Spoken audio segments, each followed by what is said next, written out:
નમસ્કાર મિત્રો, learning four tomorrow YouTube channel પર આપ સર્વેનું હાર્દિક સ્વાગત છે. ધોરણ 12 ચેપ્ટર નંબર 1 જેનું નામ છે વિધાનના રૂપો અને તેના પ્રકારો, તેના વિશે આજે આપણે ભણવાના છીએ.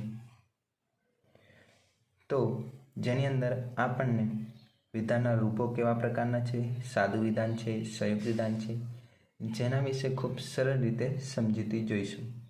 તો અહીંયાથી આપણે ચાલુ કરીએ છીએ, તો વિડીયોના અંત સુધી બન્યા રહેજો. તમે બધાએ ધોરણ 11ની અંદર અર્વાચીન તર્કશાસ્ત્રનો અભ્યાસ કર્યો છે. અર્વાચીન તર્કશાસ્ત્રમાં પ્રતીકોનો બહોળા પ્રમાણમાં ઉપયોગ થવાને કારણે અર્વાચીન તર્કશાસ્ત્રને બીજા કયા નામથી ઓળખવામાં આવે છે? પ્રાતિક તર્કશાસ્ત્ર તરીકે ઓળખવામાં આવે છે. પ્રતીકોની મદદથી ભાષાની અસ્પષ્ટતાઓ દૂર થાય છે. આપણે જટિલ દલીલોની સરળ રજૂઆત કરી શકીએ છીએ. પ્રતીકોના ઉપયોગને કારણે દલીલના પ્રામાણ્યની તપાસ લગભગ યાંત્રિક રીતે થઈ શકે છે અને બૌદ્ધિક શક્તિનો પણ બચાવ થાય છે. ઉપરના પ્રકરણમાં પ્રાતિક તર્કશાસ્ત્રની દ્રષ્ટિએ સાદા વિધાન અને સંયુક્ત વિધાનો, તાર્કિક કારકો, વિધાનપરક અચળ, વિધાનપરક પરિવર્તી વગેરે વિશે સમજીશું.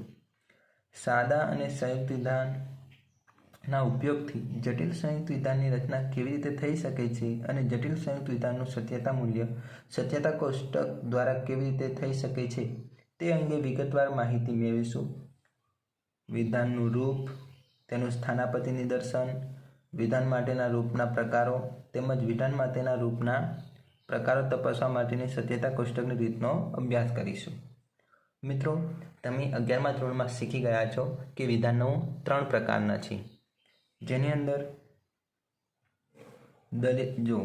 દલીલો વિધાનોની બનેલું હોય છે અને દલીલોની અંદર આવતા વિધાનો 3 પ્રકારના હોય છે. કયા કયા 3 પ્રકાર છે?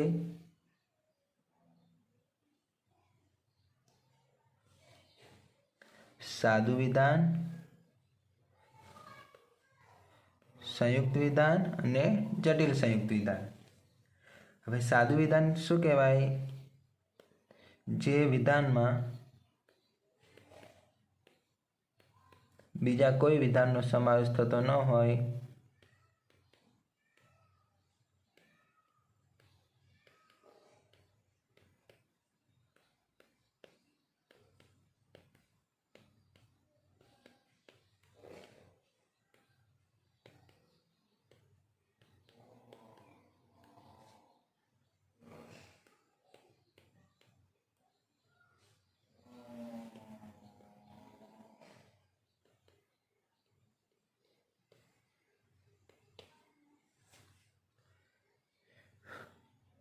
જે વિધાનની અંદર બીજા કોઈ વિધાનનો સમાવેશ થતો ન હોય તેને સાદું વિધાન કહે છે. ઉદાહરણ તરીકે શું છે? હિમાલય પર્વત છે. હિમાલય પર્વત છે, માત્ર એક જ વિધાન આપ્યું છે. હવે સંયુક્ત વિધાન કોને કહેવાશે તે સમજીએ.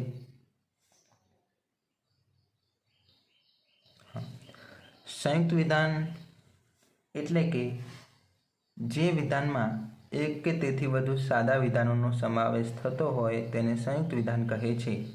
હિમાલય પર્વત છે, આ એક વિધાન થયું, એક વિધાન, અને ગંગા નદી છે, આ થયું બીજું વિધાન. બરાબર? તો એક કરતાં 2 વિધાનો આવેલા છે, એટલા માટે તેને સંયુક્ત વિધાન કહેવામાં આવે છે. હવે નીચે છે કે તાર્કિક સંયોગીઓ કે તાર્કિક કારકો કોને કહેવાય? મિત્રો, જે શબ્દ કે શબ્દ જૂથના ઉપયોગના લીધે સાદા વિધાનમાંથી સંયુક્ત વિધાનની રચના થાય છે તે શબ્દ કે શબ્દ જૂથને તાર્કિક સંયોગીઓ કે તાર્કિક કારકો કહે છે. શું કીધું છે? કે જે શબ્દ કે શબ્દ જૂથના ઉપયોગના લીધે સાદા વિધાનમાંથી સંયુક્ત વિધાનની રચના થાય છે તે શબ્દ કે શબ્દ જૂથને તાર્કિક સંયોગીઓ કે તાર્કિક કારકો કહે છે. ઉદાહરણ તરીકે ઉપરનું જ ઉદાહરણ જોઈએ. હિમાલય પર્વત છે, બરાબર, અને ગંગા નદી છે. હવે શું કીધું છે? જે શબ્દ કે શબ્દ જૂથના ઉપયોગના લીધે સાદા વિધાનમાંથી, આ એક સાદું વિધાન હતું, બીજું સાદું વિધાન હતું, 2 સાદા વિધાનો હતા, એમાંથી કયા વિધાનની રચના થાય છે? સંયુક્ત વિધાનની. સંયુક્ત વિધાન એટલે કે બે વિધાનો ભેગા થાય છે. એક હિમાલય પર્વત છે અને બીજું ગંગા નદી છે. આ બંને વિધાનોની રચના થાય છે તે શબ્દ કે શબ્દ જૂથના તાર્કિક સંયોગીઓ કે તાર્કિક કારકો કહે છે. શબ્દ જૂથ કયું છે? અને શબ્દ જૂથ છે.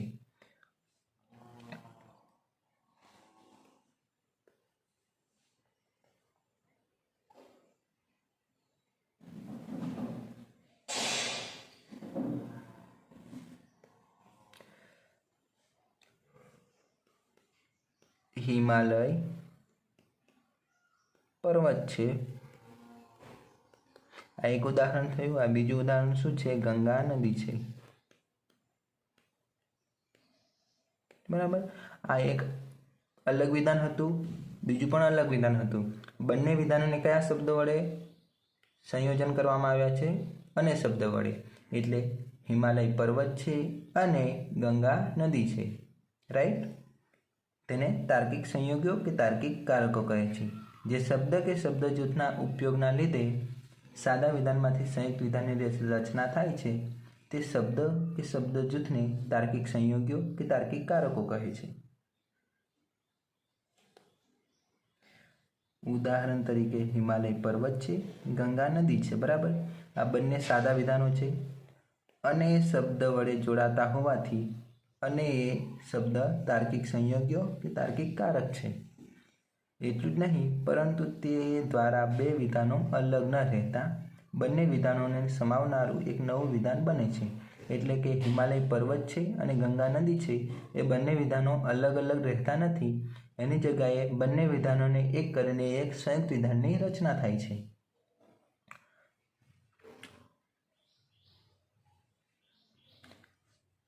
આ નવા વિધાનનું સત્યતા મૂલ્ય તેના ઘટકરૂપ વિધાનોના સત્યતા મૂલ્યના આધારે નક્કી થાય છે. જે નવું સત્યતા સંયુક્ત વિધાન હોય છે કે હિમાલય પર્વત છે અને ગંગા નદી છે, આ જે સંયુક્ત વિધાન થાય છે તેનું જે સત્યતા મૂલ્ય હોય છે તે ઉપરના બે વિધાનો એટલે કે હિમાલય પર્વત છે અને ગંગા નદી છે એના આધારે નક્કી થાય છે. આમ તાર્કિક કારકો સત્યતા ફલનલક્ષી છે. આમ તાર્કિક સંયોગીઓ કે તાર્કિક કારક શું કરે છે? તાર્કિક કારકોનું કામ શું છે? તો મિત્રો યાદ રાખવાનું, વિધાનોને જોડે છે, નવા વિધાનની રચના કરે છે. એવા નવા વિધાનોનું સત્યતા મૂલ્ય એના ઘટકરૂપ વિધાનોના સત્યતા મૂલ્યના આધારે નક્કી થાય છે. કે જે નવું જે વિધાન બન્યું હોય છે તે વિધાનનું સત્યતા મૂલ્ય તેના ઘટકરૂપ વિધાનના સત્યતા મૂલ્યના આધારે નક્કી થાય છે.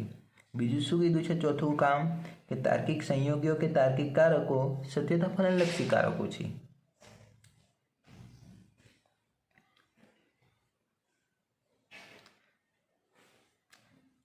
આ ખાસ ધ્યાન રાખવાનું છે કે તાર્કિક કારકો કેટલા છે? 5. કયા કયા? નિષેધ, સમુચ્ચય, વિકલ્પન, શરતી અને દ્વિશરતી. હવે તેના શું યાદ રાખવાના છે? તાર્કિક કારકો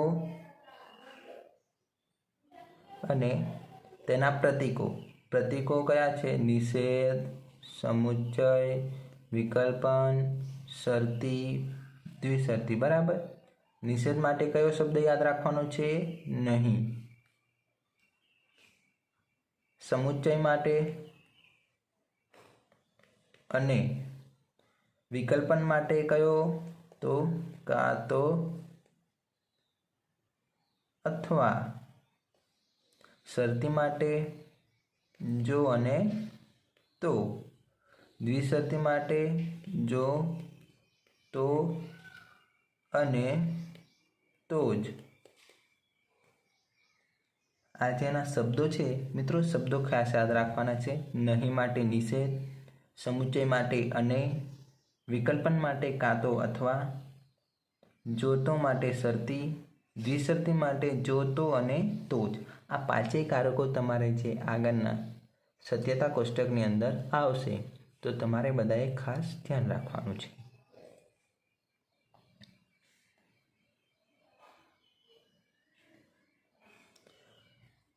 હવે મિત્રો, વિધાનપરક અચલ કે વિધાનપરક અચલો કોને કહેવાય?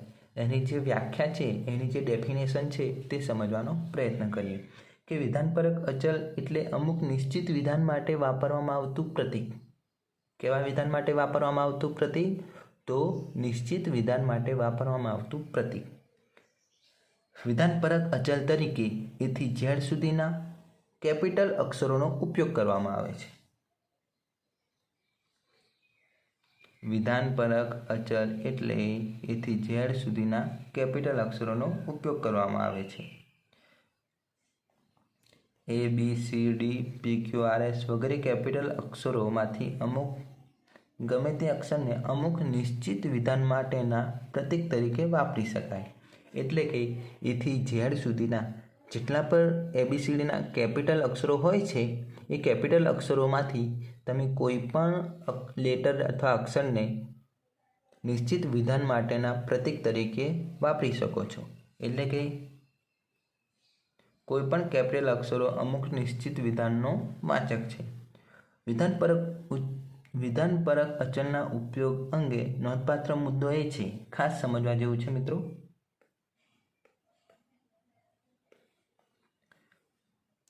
કે કોઈ પણ વિધાનની પ્રાતિક રજૂઆત કરતી વખતે શું કીધું છે? કોઈ પણ વિધાનની પ્રાતિક રજૂઆત કરતી વખતે અમુક જ કેપિટલ અક્ષરોનો વિધાનપરક અચલ તરીકે ઉપયોગ થવો જોઈએ એવો કોઈ નિયમ નથી. શું કીધું છે? કે કોઈ પણ વિધાનની પ્રાતિક રજૂઆત કરતી વખતે અમુક કેપિટલ અક્ષરોનો વિધાનપરક અચલ તરીકે ઉપયોગ થવો જોઈએ એવો કોઈ નિયમ નથી. એટલે કે તમે A થી Z સુધીના કોઈ પણ અક્ષરને લઈ શકો છો વિધાનપરક અચલ તરીકે. ઉદાહરણ તરીકે જોઈએ તો તાજમહેલ દુનિયાની અજાયબી છે. બરાબર, આ ઉદાહરણ છે. આ વિધાનના પ્રતીક તરીકે A થી R અથવા S કે અન્ય કોઈ પણ કેપિટલ અક્ષરનો ઉપયોગ કરી શકાય. એટલે કે A થી Z સુધીના કોઈ પણ ABCDના કેપિટલ અક્ષરોનો તમે ઉપયોગ કરી શકો. તમે તમારી સૂઝ મુજબ PQRST WABCD એટલે કે A થી Z સુધીના કોઈ પણ અક્ષર તમે લઈ શકો છો. પણ કેવા અક્ષરો લેવાના? વિધાનના અથવા તો ABCDના કેપિટલ અક્ષરો વિધાનની પ્રાતિક રજૂઆત માટે વિધાનપરક અચલ તરીકે ઉપયોગ લઈ શકીએ છીએ. જો કે એના એક સંદર્ભમાં એટલે કે એકનું એક વાક્ય અથવા તો એકનું એક વિધાનપરક અચલનો ઉપયોગ એક કે તેથી વિધાનોની પ્રાતિક રજૂઆત માટે થઈ શકે નહીં. આ વસ્તુ ખાસ સમજો કે એકના એક વિધાનપરક અચલનો ઉપયોગ એકથી વધારે વિધાનોની પ્રાતિક રજૂઆત માટે નહીં થઈ શકે. ઉદાહરણ તરીકે શું કહે છે કે તાજમહેલ દુનિયાની અજાયબી છે. તાજમહેલ દુનિયાની અજાયબી છે. આ વિધાન માટે જો તમે ટી પ્રતીક પ્રયોજ્યું, બરાબર,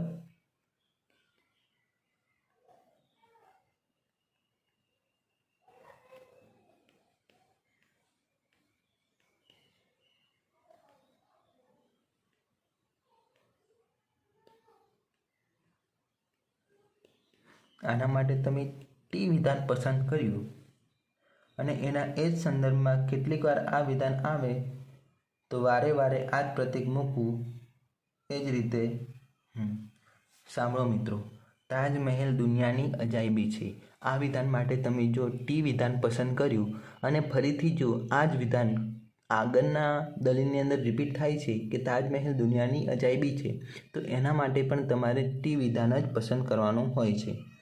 એ રીતે તાજમહેલ ઐતિહાસિક સ્થળ છે.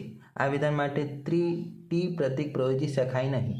એટલે કે ટી પ્રતીક છે એના માટે તમે કહો તાજમહેલ દુનિયાની અજાયબી છે, એના માટે તમે ટી પ્રતીક પસંદ કરી લીધું છે.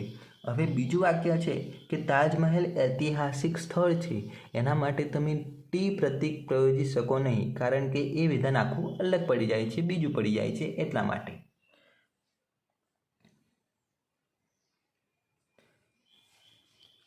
હવે છે વિધાનપરક પરિવર્તીઓ. બરાબર, વિધાનપરક પરિવર્તી કોને કહેવાય મિત્રો? કે વિધાનપરક પરિવર્તી એટલે જેના સ્થાને તમે કોઈ પણ વિધાન મૂકી શકો તેવું પ્રતીક. વિધાનપરક પરિવર્તીઓ એ વિધાનો નથી, પરંતુ વિધાનના સ્થાનનો નિર્દેશ કરે છે. પહેલાં શું કરતા હતા? વિધાનપરક અચલો વિધાનનો નિર્દેશ કરતા હતા અને વિધાનપરક પરિવર્તીઓ વિધાનના સ્થાનનો નિર્દેશ કરે છે. એટલે કે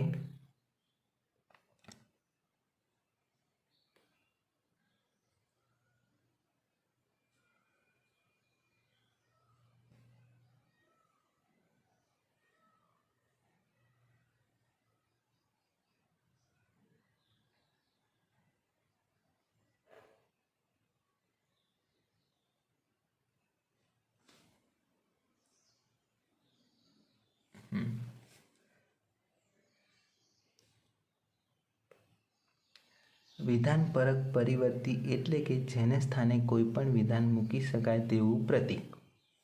આગળ સમજો કે વિધાનપરક પરિવર્તીઓ વિધાનો નથી પરંતુ વિધાનના સ્થાનનો નિર્દેશ કરનારા પ્રતીકો છે. એટલે કે વિધાનપરક પરિવર્તીઓ એ વિધાનો નથી પરંતુ વિધાનના સ્થાનનો પ્રતીક કરનારા નિર્દેશ કરનારા પ્રતીકો છે. વિધાનપરક પરિવર્તી તરીકે PQRS એટલે કે નાના અક્ષરોનો ઉપયોગ કરવામાં આવે છે. આ નાના અક્ષરો અમુક નિશ્ચિત વિધાનનો નહીં પરંતુ વિધાનના સ્થાનનો નિર્દેશ કરે છે. આ નાના અક્ષરો જેટલું સૂચવે છે કે અક્ષરના સ્થાને કોઈ પણ વિધાન મૂકી શકાય. એટલે કે PQRને સ્થાને તમે કોઈ પણ વિધાન મૂકી શકો છો. દાખલા તરીકે નિષેધ P એમ લખીએ તો એનો અર્થ એ થાય કે પીને સ્થાને તમે કોઈ પણ વિધાન મૂકવામાં આવે તો નિષેધ પીના રૂપમાં એ વિધાન નિષેધવાચક મળે. શું કીધું છે કે જો તમે નિષેધ પી અને પીના સ્થાને કોઈ પણ વિધાન મૂકો તો જે તેનું ફલિત વિધાન છે તે કેવું મળશે? નિષેધ પી પ્રકારનું જ મળશે તમને. એટલે પીને સ્થાને મૂકવામાં આવેલું વિધાન નિષેધ પી મળશે. શું યાદ રાખવાનું છે મિત્રો? હું વ્યાખ્યા બોલું છું કે વિધાનપરક પરિવર્તી એટલે શું? તો વિધાનપરક પરિવર્તી એટલે જેને સ્થાને કોઈ પણ વિધાન મૂકી શકાય એવું પ્રતીક. આગળ લખજો કે વિધાનપરક પરિવર્તી તરીકે ABCDના કેપિટલ અક્ષરોનો નહીં પરંતુ PQRS એટલે કે સ્મોલ લેટરોનો ઉપયોગ કરવામાં આવે છે. રાઈટ? આટલી વ્યાખ્યા તમારે લખવાની છે. હવે આગળ જોઈએ કે વિધાનપરક પરિવર્તનનો ઉપયોગ અંગે નોંધપાત્ર મુદ્દો એ છે, આ ખાસ યાદ રાખજો મિત્રો, કે વિધાનપરક પરિવર્તીઓ અંગે ખાસ નોંધપાત્ર મુદ્દો એ છે કે વિધાનપરક પરિવર્તીઓનો વિધાનનો નહીં પરંતુ સ્થાનનો નિર્દેશ કરનારા પ્રતીકો હોવાથી વિધાન માટેનું રૂપની રજૂઆત કરવા માટે વિધાનપરક પરિવર્તીઓનો ઉપયોગ થઈ શકે છે. શાના માટે વિધાનપરક પરિવર્તનનો ઉપયોગ થાય છે? તો વિધાનના રૂપની રજૂઆત કરવા માટે વિધાનપરક પરિવર્તનનો ઉપયોગ થાય છે.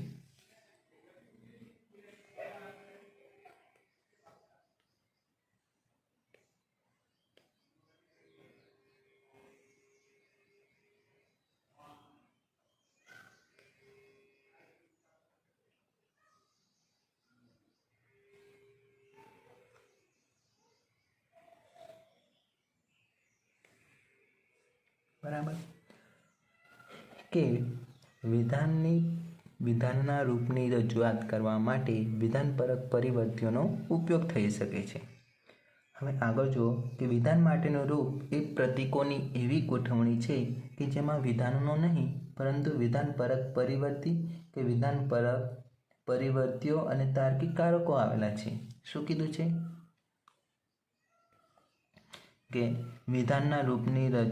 વિધાનનું રૂપ એ પ્રતીકોની એવી ગોઠવણી છે. વિધાનનું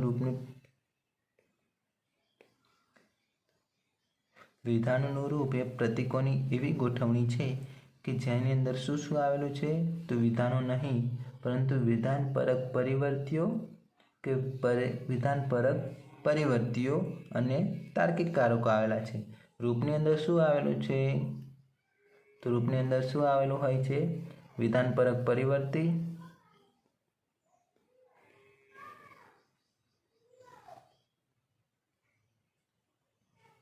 અને બીજું શું આવેલું છે? તાર્કિક કારકો.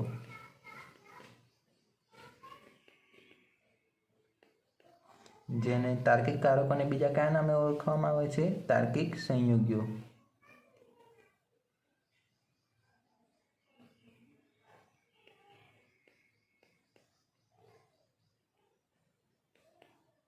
રાઈટ.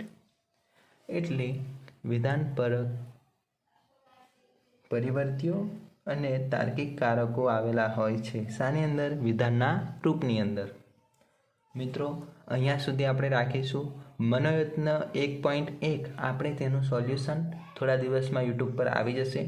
તો અહીંયા સુધી જેટલી પણ વ્યાખ્યા છે એ વખત હું તમને ફરી રિપીટ કરાવી દઉં છું.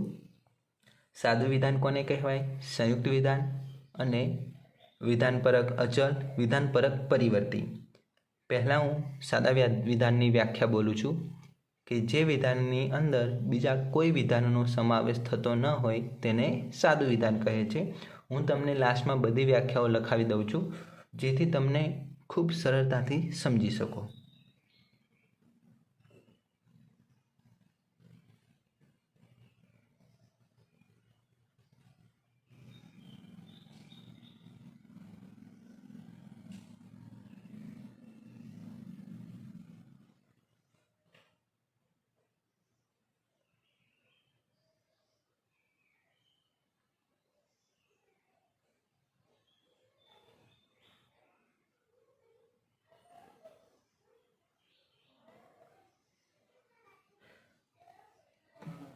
બ્લેન્ક પાનું જોઈએ છે આપણે. મળી ગયું મિત્રો બ્લેન્ક પાનું. બરાબર. આની અંદર તો હું તમને બધી વ્યાખ્યાઓ લખાવું છું. સાદું વિધાન કોને કહેવાય? પહેલાં સાદા વિધાનની વ્યાખ્યા લખી લો. સાદું વિધાન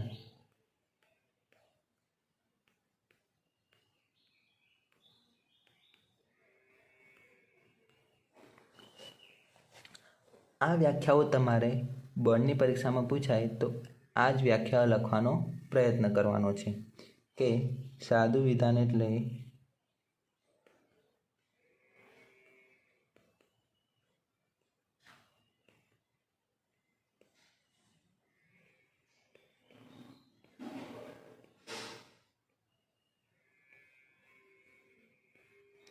જેમાં બીજા કોઈ વિધાનોનો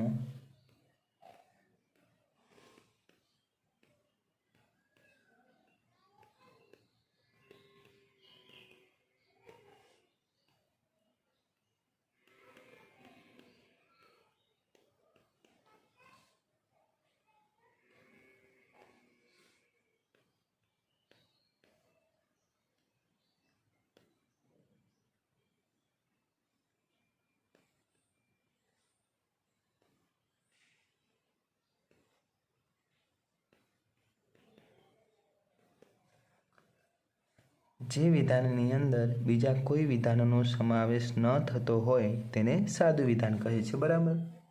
હવે સંયુક્ત વિધાનની વ્યાખ્યા લખી લોજો. આપણે બધા આગળના ટોપિક છે એની અંદર આવી રીતે ટ્રાય કરીશું.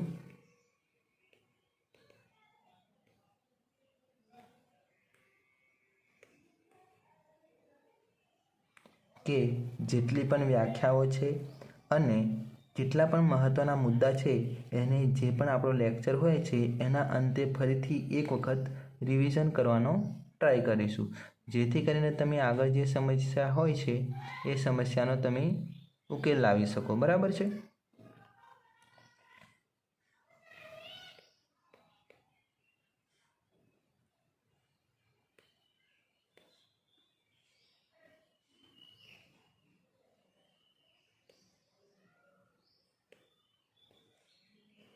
જુઓ હવે કયું વિધાન આવ્યું? સાદું વિધાન, સંયુક્ત વિધાન. બરાબર.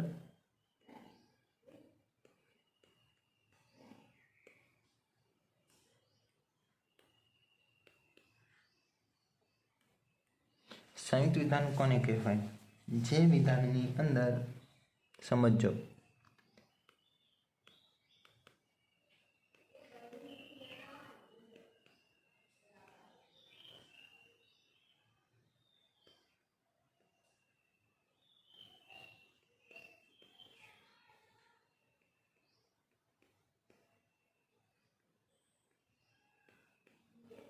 જે વિધાનની અંદર એક કરતાં વધારે સાદા વિધાનોનો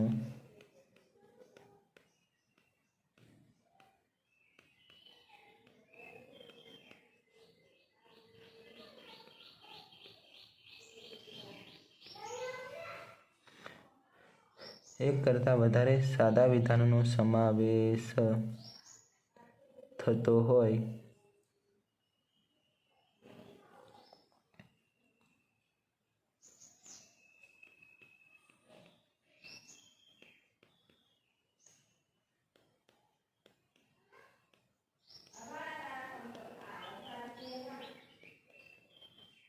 તેને સંયુક્ત વિધાન કહે છે। બરાબર છે મિત્રો, આ તમારી થઈ સંયુક્ત વિધાનની વ્યાખ્યા કે સંયુક્ત વિધાન કોને કહેવાય કે જે વિધાનની અંદર એક કરતાં વધારે સાદા વિધાનનો સમાવેશ થતો હોય તેને સંયુક્ત વિધાન કહે છે। આટલી વસ્તુ યાદ રાખવાની છે। હવે આવ્યા આપણે જટિલ સંયુક્ત વિધાન। જટિલ સંયુક્ત વિધાનની વ્યાખ્યા આગળ આવશે, એ આગળ તમને હું સમજાવી દઈશ। અત્યારે આપણે જે સમજવાની છે એ વ્યાખ્યાનું નામ છે વિધાનપરક અચલ।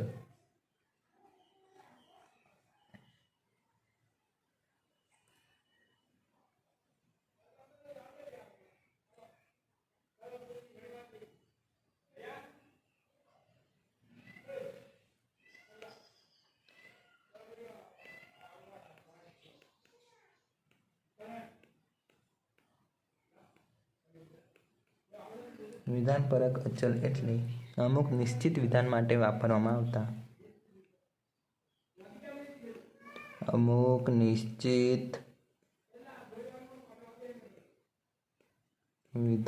માટે વાપરવામાં આવતા ABCD બધા કેવા અક્ષરો છે? ABCD એટલે કે A થી Z સુધીના કેપિટલ અક્ષરોનો ઉપયોગ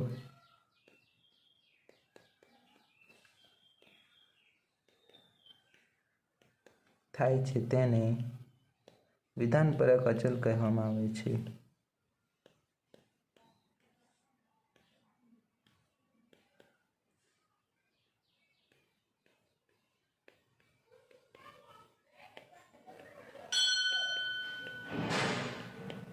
રાઈટ મિત્રો, અહીંયા સુધી રાખીશું આપણે।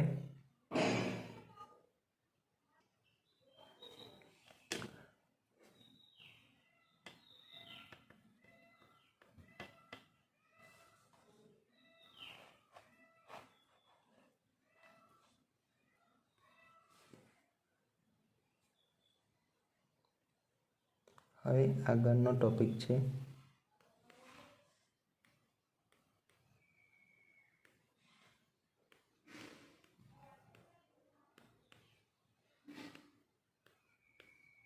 વિધાનપરક પરિવર્તી। વિધાનપરક પરિવર્તી એટલે કે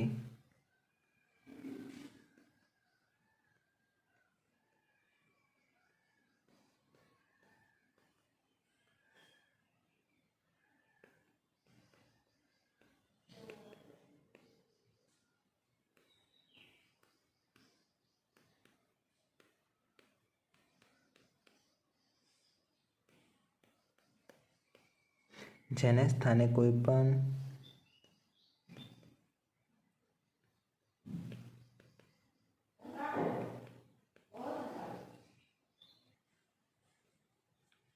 વિધાનપરક પરિવર્તી એટલે કે જેને સ્થાને કોઈ પણ વિધાન મૂકી શકાય તેને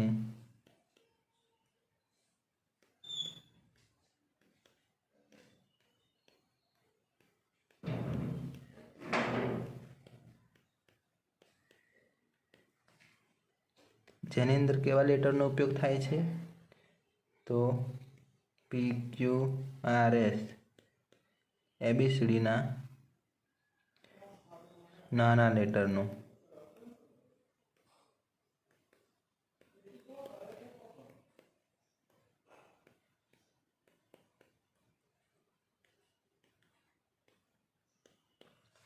મિત્રો, વિડીયો ગમ્યો હોય તો લાઈક, શેર અને સબસ્ક્રાઈબ કરી દેજો.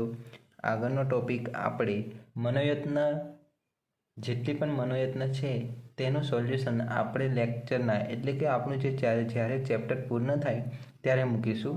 અત્યારે માત્ર આપણે વ્યાખ્યાઓ જોઈ છે. વ્યાખ્યા પછી હવે આપણે જે સત્યતા કારકો છે, 5 કારકોનું લક્ષણ અને તેનું વિશ્લેષણ સમજીશું. લક્ષણ, વિશ્લેષણ અને ત્રીજું શું વસ્તુ સમજવાની છે? સત્યતા કોષ્ટક. બરાબર, આ 3 વસ્તુ સમજવાનો ટ્રાય કરીશું. એટલે આગળનો લેક્ચર આપણને શાની અંદર આવશે? કારકોનું લક્ષણ, તેનું વિશ્લેષણ અને તેનું સત્યતા કોષ્ટક. આ ત્રણ બાબતો મહત્વની છે. બરાબર છે. એટલે હવે પછીનો લેક્ચર આપણે યુટ્યુબ પર મૂકી દઈશું. Thank you so much. આવી જ રીતે લર્નિંગ ફોર ટુમોરો યુટ્યુબ ચેનલની અંદર બન્યા રહો.